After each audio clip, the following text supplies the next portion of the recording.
Hulog dong, hulog. RS 150 2225 and GTR Supra 2225. Superhead, naka CNC ported, ceramic coated ang external and internal.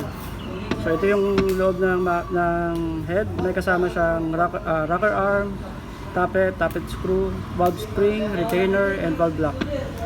And also kasama na din yung thumb holder. So ito yung exhaust port, naka ports. Ito yung chamber, CNC, naka high compression, yan yung volume, concave ang valves, and then ito yung exhaust, intake, sorry, ito yung intake. So pakita ko na lang sa picture para mas malinaw. So available na ito, super limited. Ang price is 7.5.